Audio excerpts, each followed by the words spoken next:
Hello everyone, Ray here. This is it, the Huawei P10 Plus. With 6GB of RAM and 128GB of storage. Stay tuned for the full review, but here's the unboxing and my very first impression. Let's have a look. The one we have here is the full retail version in the UK, with 6GB of RAM and 128GB of storage. Packaging, they just nailed it. You can tell it is an iPhone price range Huawei gadget from the box. By the way, stay tuned for not only the full review but also the comparison to the Mate 9 and the S8 Plus later on, especially the cameras. Speaking of camera, yep, like a dual lens. Once again, it packs a 20 megapixels monochrome sensor and a 12 megapixels RGB sensor. But the aperture on the Plus variant here has been upgraded to f1.8. No reason to get a smaller P10, isn't it? Alright, let's unbox the P10 Plus. You might have already heard the P10 Plus comes with a screen protector out of the box, and the screen protector is protected by another protector, but still it is a plastic frame after all. It does stick fingerprint and is not as smooth as glass, and you know we really have to give Huawei some applause. The protector is applied flawlessly with no bubbles and dust at all. It is indeed a phone that breaks people's bank, and those small details make it a little bit more acceptable. The phone itself, it is a Plus phone, but 5.5 inches.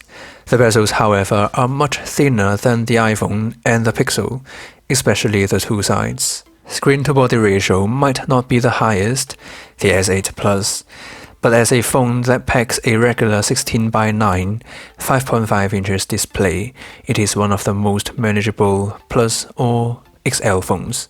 On the back, we have a P9 or Nexus 6P-like design, but the build quality is being lifted to another level.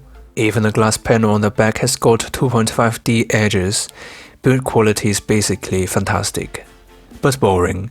Black aluminum chassis. How futuristic is that? Back to the box, we have some paperwork as usual. The SIM tray ejector is a must. The key is Huawei continues to include a case alongside the phone. The case is actually much more than just usable. It doesn't add too much bulk to the phone, still manageable with one hand, and it is indeed perfect fit. The only problem is the bottom side. You will have to get another case in order to give it complete protection. While on the back it is matte, but the sides have got a crystal clear design. I'm pretty sure it will turn yellowish as time goes. Anyway, 3.5mm headphone jack, thumbs up again. More on that on the full review. Overall, the P10 Plus is incredibly smooth to hold, without the chamfered edges between the sides and the back. But an iPhone-like smooth, one-piece design instead, together with a 7mm thinness. A manageable size, it is a more mature product compared to the Mate 9 series. On the front, however, we still have the chamfered edges to make it look more delicate, but the plastic frame between the glass panel and the metal body, it does help reduce the chance that you shatter the screen, but it makes it feel more industrial than probably the S8.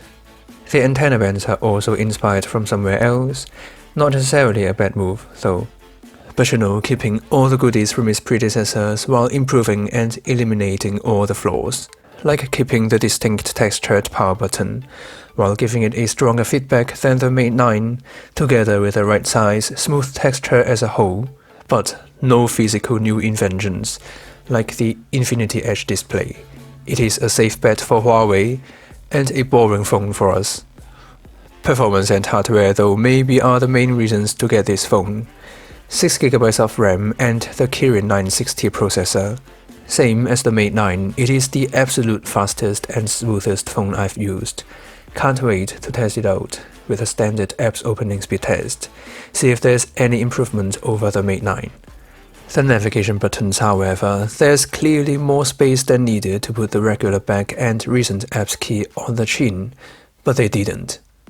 Instead, Huawei implemented a new navigation gesture. Some say it is complicated. I personally have got used to it within minutes, and the P10 Plus also recognizes my commands perfectly fine, no issue at all. Oh, of course it depends on how fast or slow an individual get used to new stuffs. Like iPhone users may never get used to Android. Anyway, before we end this video, here I've got some photos taken with the dual lens mode. The shots look really natural and the bokeh is well implemented.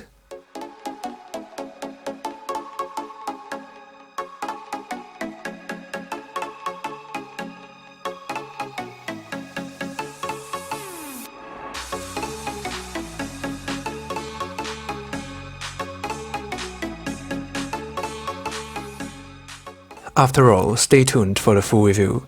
Hope you all enjoyed watching this video. Like it if you liked it, and don't forget to subscribe. There are also 2 more videos on the left for you guys to watch next. See you next time.